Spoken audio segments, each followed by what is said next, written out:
श्री शिवाय नमस्तुभ्यं। गलत मार्ग पर चलने वाला व्यक्ति अगर शंकर भगवान पर एक लोटा जल, मात्र थोड़ा सा इत्र डालकर, कोई भी इत्र जो तुम्हारे पास में हो वो डालकर, अगर इत्र भी ना मिले तो किसी फूल की पंखड़ी को डालकर शिव को समर्पित करने लगता है, महीना भर लगता है, उसका मार्ग विभाजन हो जाता है, गलत मार्ग से सतमार्ग की ओर चले जाते हैं। आप उसको शिव भक्ति में लगा दो, आप उसको शंकर की भक्ति में लगा दो, आप उसको शिव स्मरण में लगा लो, आप उसको शिव भक्ति की ओर लेकर चले जाओ। जितने प्रयोग बताए जाते हैं, जितने यहाँ से उपाय बताए जाते हैं, ये उपाय, ये प्रयोग, ये सारे जो प्रयोग हैं, उपाय हैं, ये ध्यान देना, ये दूसरों से कराने के नहीं, अपन को खुद को करना पड़ते हैं। जो गलत मार्ग पर चल रहा है तो वो खुद करे। कई माताएं पूछती है, गुरुजी महाराज छोरा तो कहीं नहीं करेगा, तो मैं कर लूं कहीं। तुम ऐसी बात लेके आते हो तो थोड़ा मन में आए कि अब छोरा तो शादी भी नहीं करेगा, मैं कर लूं कहीं।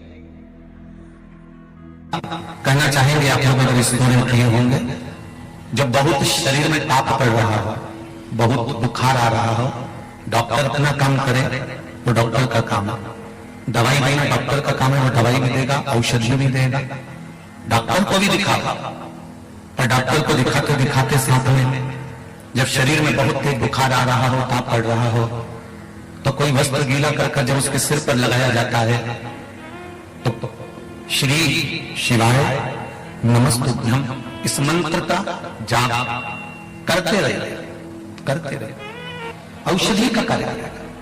दुनिया के लोगों को यह नहीं मालूम था कि जिस बेलपत्री को हम भगवान शंकर पर समर्पित कर रहे हैं, ये बेलपत्री भी एक औषधि है। हम तो चढ़ाकर आ जाते थे और पंडित जी उसको उठाकर, या जो वहां के ट्रस्टी होते थे, सेवक होते थे, उसको उठाकर पानी में विसर्जन कर देते थे। पर शिव महापुराण के माध्यम से आज आपको ये ज्ञात तो हो गया कि बेलपत्री में, एक बेलपत्र में वो औषधि होती है कि वो ब्लड प्रेशर, शुगर, गठिया, थायराइड, इन सबको लेवल में लेकर आ जाती है अगर शिव जी पर चढ़ी हुई खाई है। आपको बीच में कहा कि रुद्राक्ष का जल पीना चाहिए। अगर कैंसर जैसी बीमारी है, ब्लड प्रेशर जैसी बीमारी है, या आपका डायलिसिस चल रहा है, या आपका लीवर किडनी गड़बड़ हो गया है, तो जो रुद्राक्ष आपको कवरेश्वर धाम से मिला हो, अभी तो फिर बंद है, पर मिला हो और हो तो उसका जल ताम्र पात्र में उस रुद्राक्ष को डालकर पानी सुबह सुबह उसका 2 चम्मच 3 चम्मच दिन भर में 2-2 चम्मच पीना प्रारंभ करिए, आपको जीवन में सुख का अनुभव होगा। पर जल चढ़ाने का जो भाव वर्णित किया जाता है कि हम शंकर को मंदिर में जाकर जल चढ़ाते हैं तो खड़े खड़े चढ़ाएं कि बैठकर चढ़ाएं, बहुत ध्यान देना साहब। शंकर में मंदिर में जाकर हम भगवान शंकर को जल चढ़ाएं तो खड़े होकर चढ़ाएं कि बैठकर चढ़ाएं। अब 2 तरह का शिवलिंग है मंदिरों में, 2 तरह का शिवलिंग का निर्माण होता है, ठीक है। एक विष्णु शिवलिंग, एक शक्ति पार्वती शिवलिंग। बहुत ध्यान से सुनना। 2 तरह का शिवलिंग मंदिरों में होता है, 2 तरह का शिवलिंग मंदिरों में होता है, समझ लेना बहुत अच्छी तरह से। एक शिवलिंग वो होता है जो जमीन पर डायरेक्ट जलाधारी रहती है, शिवलिंग रहता है, ऐसी जलाधारी पूरी की पूरी, और शिवलिंग जमीन पर रखा रहता है, भूमि पर रखा रहता है, डायरेक्ट जमीन पर। आप जल ले जाकर चढ़ाए, निकल गया रास्ते से।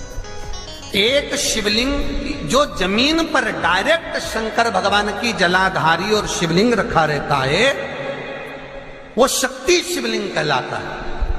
माता पार्वती का हस्त कमल उस शिवलिंग के सम्मुख में। और दूसरा शिवलिंग एक डमरू जैसा होता है। अब वो हम उसको कैसे वर्णन,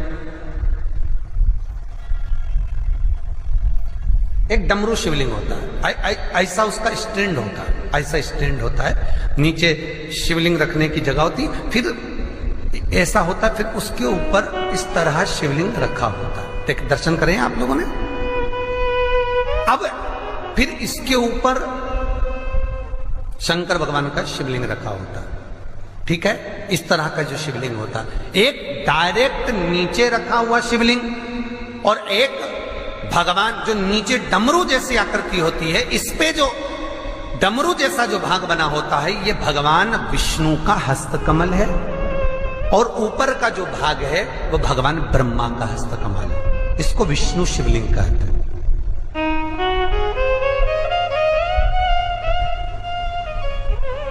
इसको हरीश्वर महादेव भी कहा जाता है। कौन सा महादेव कहते हैं? हरि सर्वेश्वर महादेव। हरीश्वर महादेव भी कहते हैं, हरि सर्वेश्वर भी कहते हैं।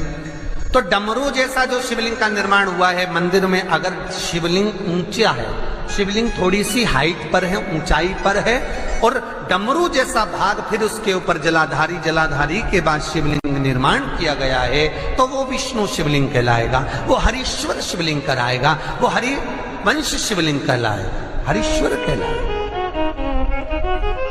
और जो डायरेक्ट सीधे जो रखा हुआ है, 12 ज्योतिर्लिंग के अगर आप दर्शन करेंगे तो कहीं पर भी आपको विष्णु शिवलिंग नहीं मिलेगा, केवल एक नागेश्वर को छोड़कर। कहां पर छोड़कर? जम के बोलिए। केवल एक नागेश्वर।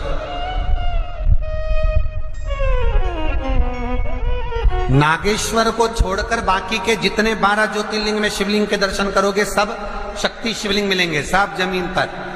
आप जितने भी देखेंगे, काशी का देखेंगे, महाकालेश्वर देखेंगे, तो डायरेक्ट जमीन पर जलाधारी बनी है महाकाल बाबा की, डायरेक्ट जमीन पर बनी है, कोई ऊंचाई नहीं है, डायरेक्ट जमीन पर फिर शिवलिंग है। ओमकारेश्वर देख लीजिए, ममलेश्वर देख लीजिए, आप चाहें तो विश्वनाथ देख लीजिए, डायरेक्ट जमीन पर। सोमनाथ देख लीजिए, डायरेक्ट जमीन पर। केदारेश्वर देख लीजिए, डायरेक्ट जमीन पर। भीमाशंकर, वैद्यनाथ, डायरेक्ट। आप वेदनाथ जी के लाइव प्रसारण कभी चालू कर देखना, डायरेक्ट जमीन पर, डायरेक्ट। तो जितने भी शिवलिंग हैं सारे के सारे शक्ति शिवलिंग हैं।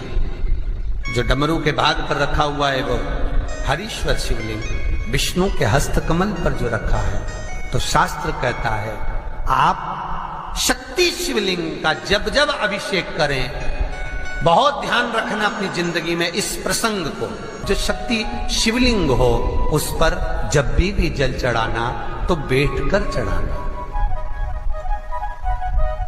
बैठकर चढ़ाना। शक्ति शिवलिंग पर जब भी जल चढ़े, भले शिवलिंग कितना भी ऊंचा हो, कितना भी ऊंचा हो, तो संगी से चढ़ा दो, पर जल बैठकर चढ़ाइए।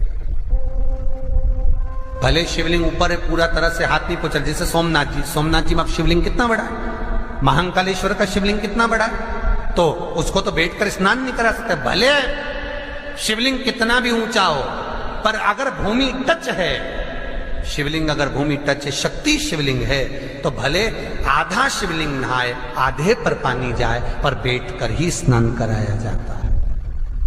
और महाराज, यदि हरीश्वर शिवलिंग है, अर्थात भगवान विष्णु के हस्तकमल पर, ब्रह्मा के हस्तकमल पर यदि शिवलिंग है, तो वो शिवलिंग का जब भी स्नान कराएंगे, अभिषेक कराएंगे, पूजन कराएंगे, तो खड़े होकर ही करना है। और खड़े होने का भी तरीका होता है, दोनों चरण बराबर में रखकर कभी भी शंकर भगवान के शिवलिंग का स्नान नहीं कराया जाता।